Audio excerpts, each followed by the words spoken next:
রাত 12টার সময়, 12টার পর থেকে 1টার পরে 2টার মধ্যে শাপলা চত্বর পরিষ্কার হয়ে গেল। শাপলা চত্বর পরিষ্কার হলো। শাপলা চত্বর হলো স্যান্ডেলের শাপলা চত্বর। সব হেফাজতের এই ধর্মান্ধরা, এই জঙ্গিরা, যারা মানবতার শত্রু, ধর্মকে যারা রাজনীতি ব্যক্তিগত উদ্দেশ্যে ব্যবহার করে, পাকিস্তানের উচ্ছিষ্ট বুকি। আপনারা জানেন বাংলাদেশ আজ দানা জাতীয় খাদ্যে স্বয়ংসম্পূর্ণ। প্রত্যেকটা ফসলের দুধ, মাছ, মাংস, প্রতিটা খাদ্যের উৎপাদন আজ বেড়েছে।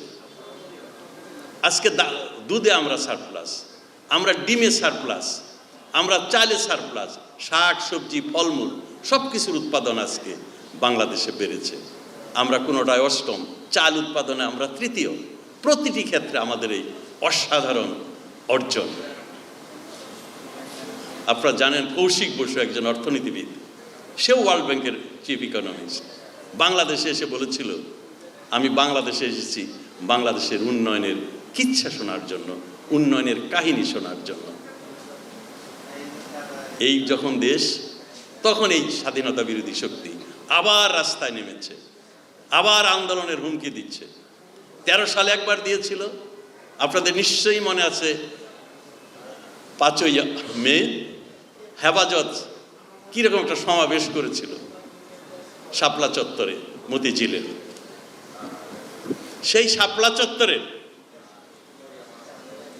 এমন একটা পরিস্থিতি, মনে হয় যে তারা দেশ দখল করে নেবে এই হেফাজত।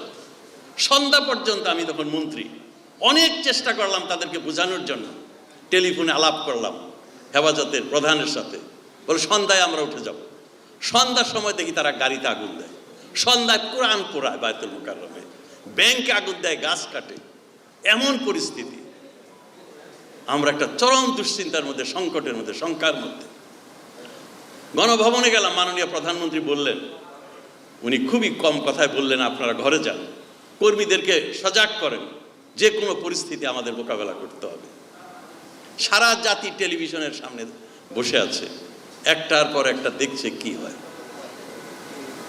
আপনাদের মনে আছে রাত 12টার সময়, 12টার পর থেকে 1টার পরে 2টার মধ্যে শাপলা চত্বর পরিষ্কার হয়ে গেল।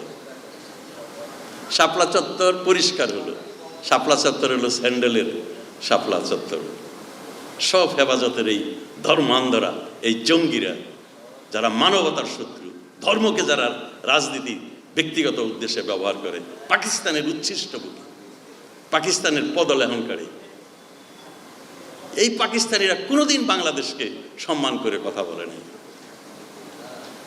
এই বাংলাদেশ, আপনারা জানেন যে আইয়ুব খান একটা বই লিখেছিল, ফ্রেন্ডস নট মাস্টার। সেই বইতে সে লিখেছে বাঙালিরা হলো চামার কুমারের জাতি, তারা মিলিটারি তাদের মধ্যে নাই, তাদের মধ্যে কোনো গুণ নাই।